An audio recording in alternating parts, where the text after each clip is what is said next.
पूर्णज्ञं परमार्थमार्गवरदं सर्वज्ञपीठासनं संसारार्णवरारकं यतिवरं तत्त्वार्थसिद्धिप्रदं पारिव्राज्यशिरोमणिं श्रितपरं देवी कटाक्षान्वितं श्रीमच्शङ्करमाश्रितेस्तवरदं सर्वावतारं श्रये। श्रीमच्शङ्करमाश्रितेस्तवरदं सर्वावतारं श्रये।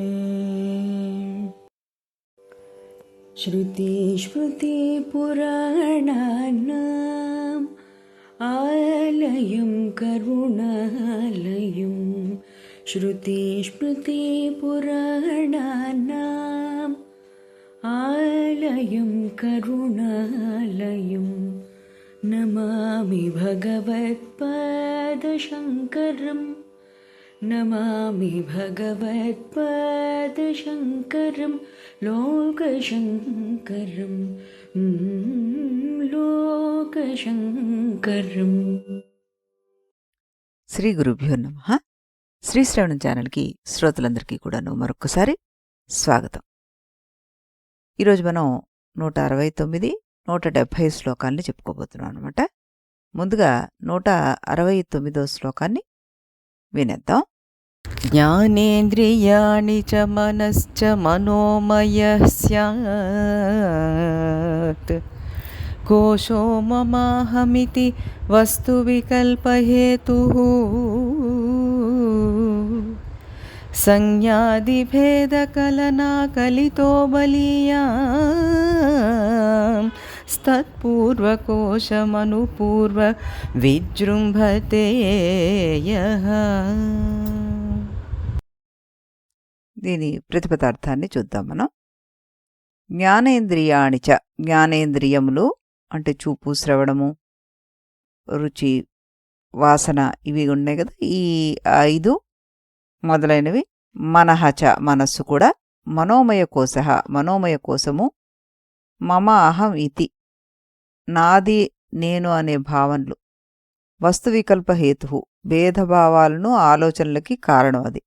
సంజ్ఞాది భేద కలనా కలిత అన్నారు. అంటే సంజ్ఞాదుల యొక్క భేద జ్ఞానంతో కూడిన బలీయాన్ బలవత్తరమైన యహ ఏది తత్పూర్వ కోశము దానికంటే పూర్వమైన ప్రాణమయ కోశాన్ని అనుపూర్య పూరించి విజృంభతే విజృంభిస్తోంది అంటూ నింపి దాన్ని నడిపిస్తోంది, ముందున్న ప్రాణమయ కోశాన్ని నింపి దాన్ని నడిపిస్తోంది అంటూ ఇక్కడ భావం అన్నమాట. దీని తాత్పర్యాన్ని చూద్దాం మనం. ఈ 5 జ్ఞానేంద్రియాలు మనస్సు కలిసి మనోమయ కోశము అవుతోంది. నేను, నాది మొదలైన వికల్పాలకు హేతువు ఈ మనోమయ కోశమే. నామము అంటే సంజ్ఞ అన్నారు కదా, మొదలైన భేదాలతో కూడినందున తెలుసుకోబడుతోంది ఇది. ఇది చాలా బలీయమైంది, దీనికి పూర్వం ఉన్న కోశాలతో వ్యాప్తమై ఉంటుంది ఇది అంటూ చెప్పడం జరిగిందనమాట. అంటే అర్థం ఏమిటి? మనస్సు ప్లస్ జ్ఞానేంద్రియాలు కలిస్తే మనోమయ కోశం అవుతుంది. ఇదేం చేస్తోంది? నేను, నాది అనే భావాలను సృష్టిస్తోంది. ఎందుకు? అందులో మనస్సు ఉంది కదా, అందుకు. మంచి, చెడు, ఇష్టం, అనిష్టం అనే రకరకాల భేదాలు, అంటే వాటికి ఒక పేరు పెట్టి ఆ భేదాలను గుర్తుపెట్టుకుంటోంది. అది దాన్ని చూపిస్తోంది, ప్రపంచాన్ని విభజించి చూపిస్తోంది మనకి. అందుకే ఇది చాలా బలమైనది.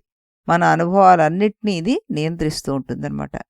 ఉద్ధరేతాత్మానాత్మానం అంటూ మనసే మనిషిని పైకి తీసుకువెళ్తుంది, అదే క్రిందకి దింపేస్తుంది అంటారు భగవద్గీతలో. ధ్యాయతో విషయాన్ పూంసః అంటూ కూడా చెప్తారు. మనస్సుతో విషయాలపై ధ్యానం చేస్తే మనకి ఆసక్తి, కోరిక, కోపం నాశనానికి దారితీస్తుంది అంటూ ఈ బంధాన్ని అన్నిటికీ కారణం ఆ మనస్సే అంటారు కృష్ణ పరమాత్మ.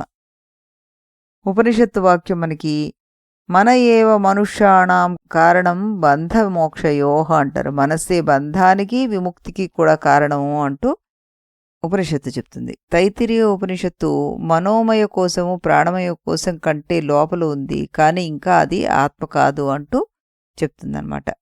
ఆచార్యులు వారు ఎలా చెప్తున్నారంటే మనకి ఇక్కడ ఇది చాలా సూక్ష్మం అండి. ప్రపంచం మనకి ఇది మంచిది, ఇది చెడ్డది, ఇది నాది కాదు అని మనకి చూపిస్తూ ఉంటుంది కదా. ఇవన్నీ ఎవరు చేస్తున్నారు అంటే మనస్సు అంటూ ఆయన చెప్తారనమాట. మనస్సు స్వభావం ఏమిటి అంటే అది పేర్లు పెడుతుంది, సంజ్ఞ. అది భేదాన్ని సృష్టిస్తుంది, అంటే భేదభావం, వీడు మంచివాడు వీడు చెడ్డవాడు అంటూ. ఇది నిర్ణయాలు కూడా తీసుకుంటుంది, అంటే ఇది మంచి మంచి నిర్ణయం, ఇది చెడు నిర్ణయం అంటూ మనకి చెప్తుంటుంది. అందుకే మన అనుభవం మొత్తం ఈ మనస్సు మీదే ఆధారపడి ఉంటుంది. మనస్సు లేకుండా ప్రపంచం లేదు, కానీ మనస్సు కూడా ఆత్మ కాదు అంటున్నారు ఈయన. అది ఎలా తెలుసుకోవాలో మనకి ఈ శ్లోకాల్లో ముందుగా అర్థమవుతుందన్నమాట. మనస్సు చాలా బలమైనది. మనం స్వామీజీ వారిది వివరణను కూడాను ఒకసారి చూద్దాము. వేదాంత పరిభాషలో మనోమయ కోశం అంటే ఏమిటో ఈ మొదటి శ్లోకంలోనే చెప్పేశారంటున్నారు ఆయన. అహంకారము, మమత్వము ఈ రెండూ కూడా మనస్సులో పుట్టి మనస్సు వల్లనే రక్షించబడుతున్నాయి. మనస్సు జ్ఞానేంద్రియాలతో కూడినది ఈ కోశం. ఏది? ఈ మనోమయ కోశం. నేను నాది అని రెండు సుస్పష్టమైన భేదాలను సృష్టిస్తుంది. ఆ రెండిటి ద్వారా మనసు ఆంతరంగిక శాంతిని హరిచేస్తుంది. నేను అనే భేదభావంతో అంతర్గతంగా ఉన్న శాంతిని, నాది అనే భేదభావంతో బాహ్యంగా ఉండే శాంతిని నశింపజేస్తుంది ఇది అంటున్నారు ఆయన. చాలా చక్కగా చెప్పారు. బాహ్యంగా ఉన్న వస్తువుపై ప్రతిబింబించిన అహమే నేను. మమత్వం అంటే నాదిగా తెలియబడుతోంది. వస్తుమయి ప్రపంచంలో బాహ్యంగా వ్యాపించిన అహంకారమే మమత్వము. కాబట్టి ఈ అహంకారం వ్యాప్తి చెందితే మమకారం అయిపోతుంది అని చెప్పొచ్చు అంటున్నారు. ఈ విధంగా అహంకారం వ్యాపించే హద్దులను మనం ఎప్పటికీ నిర్వచించలేమన్నమాట. అహంకార వ్యాప్తికి హద్దులే ఉండవు. ఈ భ్రమ కల్పన అంతా మనోమయ కోశం వల్లనే సంభవం అవుతుంది.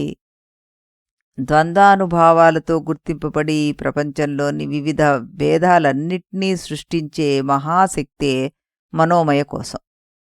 ఎక్కడ ద్వైతం స్ఫురించదో అక్కడ మనస్సు ఉండదు.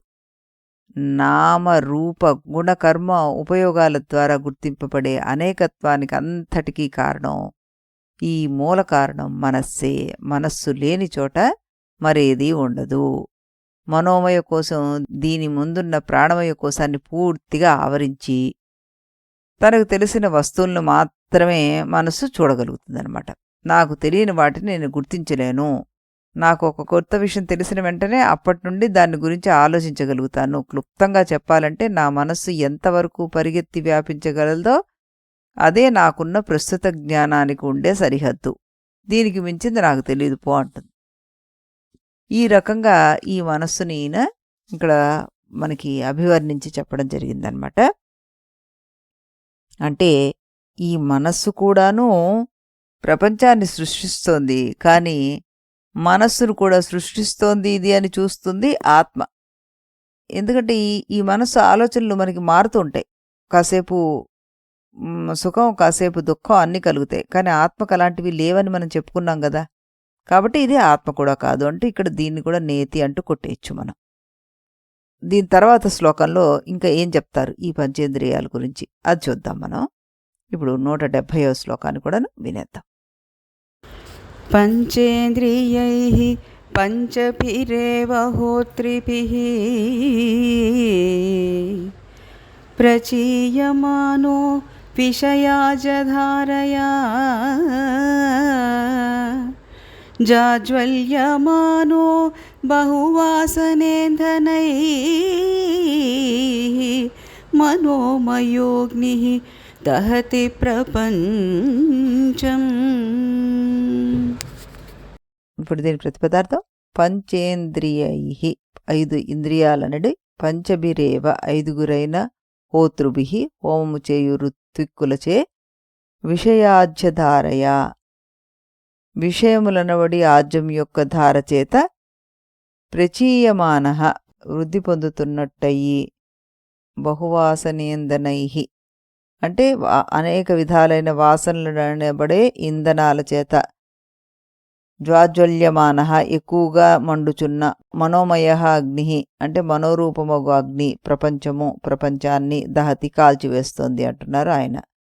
భావార్థం ఏంటి? పంచేంద్రియాలు అనే హోతల ద్వారా విషయాలను ఘృతాహుతులతోటి బాగా పెంపొంది అనేక రకాల వాసనలన్నీ కట్టపుల్లలు అంటే సమితుల చేత ప్రజ్వలితమై ఈ మనోమయ యజ్ఞాన్ని సమస్త విశ్వాన్ని దృశ్య ప్రపంచాన్నంతటినీ దగ్ధం చేస్తూ ఉంటుంది. అంటే ఇంద్రియాల వాసనలు అనే పుల్లలను రగులుస్తోంది అది. అప్పుడు మనోమయ అగ్ని ప్రకటితమవుతోంది. ఆ అగ్నిలో ఇంద్రియాలు యజ్ఞంలో హోతల్లాగా విషయాలనే నేతిని ఆహుతులుగా ఇస్తాయి. అప్పుడు ప్రపంచం అంతా దానిలో లీనమైపోతుంది అంటూ ఇక్కడ చాలా సుదీర్ఘమైన భావార్థాన్ని ఇవ్వడం జరిగిందనమాట.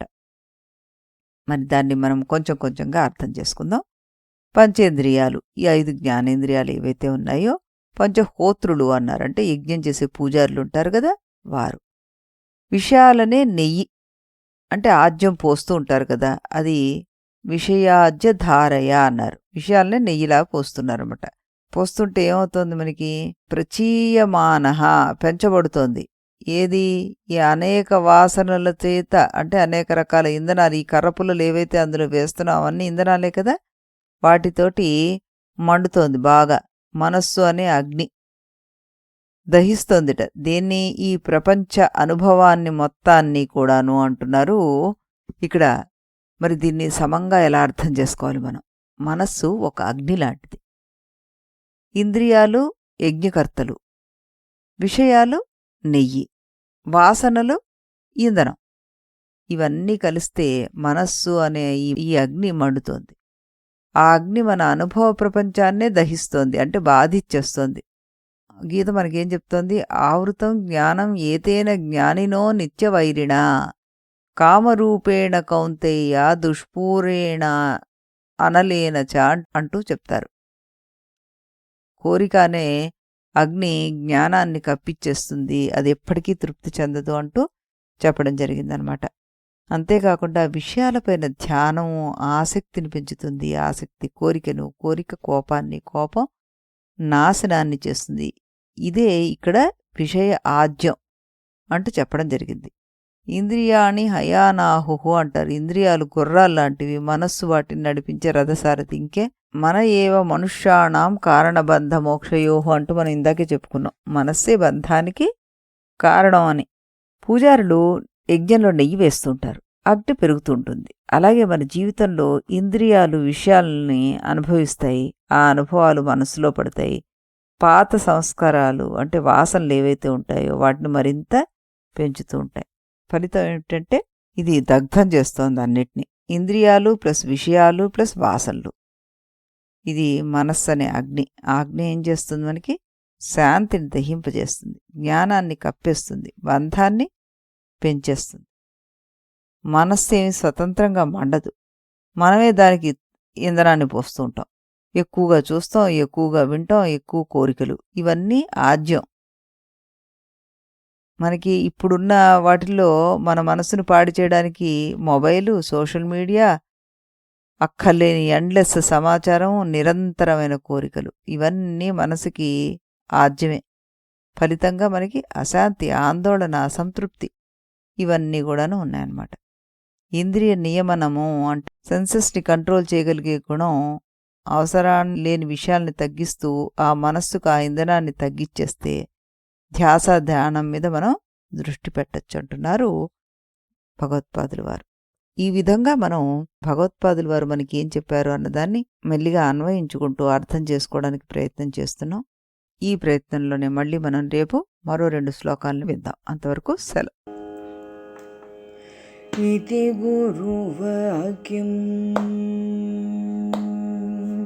इति गुरुवाक्यं विधि वेदान्तं विदितारकमिति ब्रह्ममु इति गुरुवाक्यं विधि वेदान्तं विदितारकमिति ब्रह्ममु इति मोदलिदि नडुमिदि तुदि తెలిసిన వాడెవడుగా ఇది మొదలిది నడుమిది తుది తెలిసిన వాడెవడుగా ఇది గురువాక్యం విధి వేదాంతం విదితారకమితి బ్రహ్మము ఇది గురువాక్యం.